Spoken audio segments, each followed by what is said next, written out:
There is a press conference going to happen here in a little bit in Washington.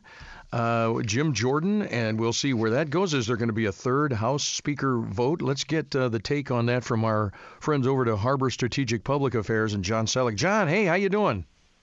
Hey, good morning. I thought we were going to talk about the game. What the heck? Yeah, right. Yeah. Well, I'll tell you what. Just to say, I was just thinking during the commercial break, and the news break, just a little perspective on everyone as we just talked to a guy on the ground in Israel who was at that music festival when they got the attack. And just the things he saw, it just lines things up for you. But let's talk about this. The House speakership. This is a circus, man. Back and forth. What are we going to see at this press conference, you think? Well, we're going to see somebody that's holding on desperately to keep fighting for his chance at power. And I think, Mike, that's something we have to remind ourselves of when we talk about Washington. Most of the stories that we see when it comes to self-interest and the legislators and the politicians is money, where they're giving money out to, how much money they're taking in, insider stock trading, all that kind of stuff. But what Washington is really all about, which is different than most major U.S. cities, it's about power and control. And the speakership just does not come available very often. America is 246 years old. There's only been 55 House speakers in that time, not many more speakers than there's been presidents. And Jim Jordan is looking at this thing saying, hey, I didn't expect to be here. I've always wanted to be here. So even though I've lost the first two votes, I'm not ready to go yet. And I expect that's what we'll hear him say in his press conference this morning. But now he's kind of, it seems like he's going the other way. I mean, he lost votes on that second ballot. What do you think is going on behind the scenes? He's having dinners with people. He's bringing in, some fried chicken in here, something. I don't know, some cheese curds. He's going, listen, let's sit down. Listen, is there, you know what I mean? No one has slept there all night, probably. Yeah, probably not.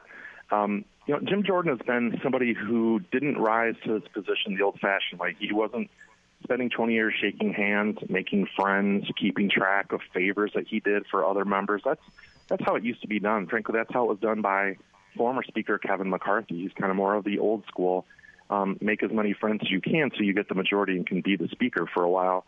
Jim Jordan has been the sort of bomb thrower behind the scenes, the infighter, and then became more of a voice of MAGA as part of the House Freedom Caucus. And I think too many of his members that have been around him think they see him as the person that leads the rebellion and the fight, not comfortable with the idea of him being the one who's in charge. Will he know how to do that? So in these behind-the-scenes meetings, he is doing what you talked about, whether he's handing out cheese curds or fried chicken or whatever Ohio Buckeyes are known for. That's what he's trying everything he can. And one instructive thing to look at is that when Kevin McCarthy became Speaker back in January, he also had a really struggle to get a hold of this thing, even though he came from that older school perspective of unity as opposed to fighting. And he had to give up a lot. He had to make a lot of deals, some of which kind of came back to bite him.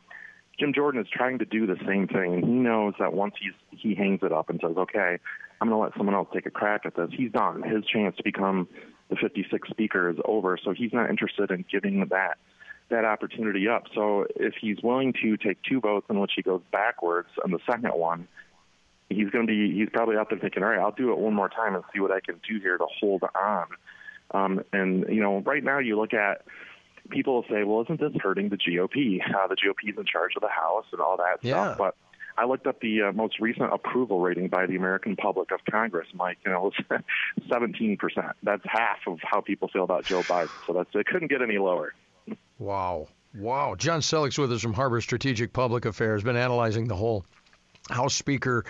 Every time I say House Speaker, my next thing comes out is circus. That's the only thing that can come out of my head. But to us, I mean, on the outside, we look at this, and it just seems, John, maybe you have numbers on polling and stuff, to the general public, the general voter out there, who digests a certain amount of the information, and then after a while goes like, I got to get to work. Yep. This just tends to play into the lack of trust, the lack of what's it mean anyway? Nothing's going to change. We don't have a voice. You know what I mean? We're jaded. Yeah. Yeah, I think you're absolutely right about that. All it's doing is fueling that fire. I think you phrased it perfectly. People wake up this morning, they see that headline, there's going to be another press conference, another day, and I'm like, all right, yeah, I've got to get my kids to school. I have to get to work. I've got to do things tonight, real life things, and they don't see what goes on in Washington as real life things. And that's why that approval rating can be 17%. Now, that doesn't mean that people have that low of approval rating of their actual member of Congress. You know, if they've got a good member of Congress, and Michigan has a lot of them, they're going to have higher individual ratings. But people look at Congress and what goes on in Washington and say, that's not real. That's not helping me. That's a bunch of selfish people just fighting it out endlessly. And when you think of the fight over the speakership, isn't just going on over the last few days. It's been going on since January when Kevin McCarthy had his one shot to become the speaker, the thing that he had dreamed about his whole career. So he was doing the same thing. So there's a lot of power and self-interest here.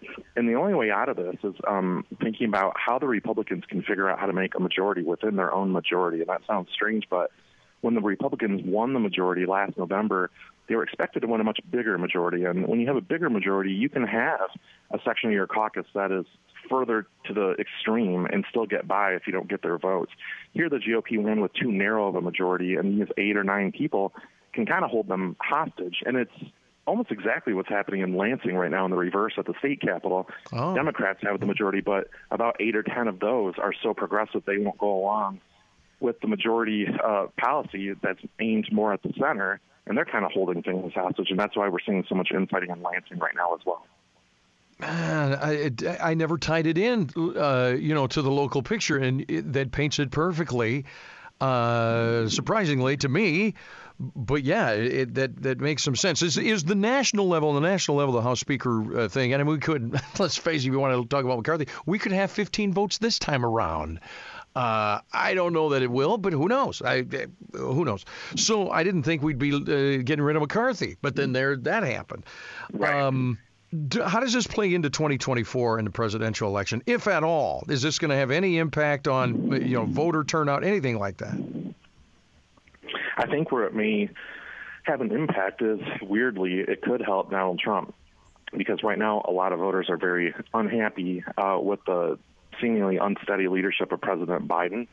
The approval numbers just show it. President Biden. Oh, yeah. Only rated in the 30s there, they're going to be turning to somebody who claims they can put order back in place, and that's Donald Trump's MO. Yeah.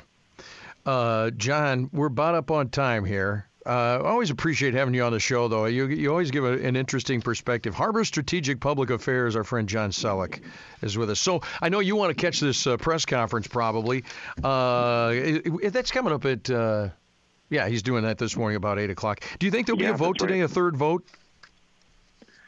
I would have to assume we will. The only reason otherwise I have a press conference would be to announce if they pick someone else, and they're going to put that up for a surprise vote and get this over with. But like I said, having that power just out of his grasp, it's right there for the taking. He's probably going to hang on a little bit longer and see what he can do. All right. John, have a marvelous weekend, a marvelous day, and you're going to be watching the game? Of course you are. Come on. Heck yeah, we're going to be watching Jim Harbaugh cheating or not. Let's do it. You went there, didn't you? All right, fine. See you later, John. Have a great weekend. Mike Austin with you on 1320 WILS.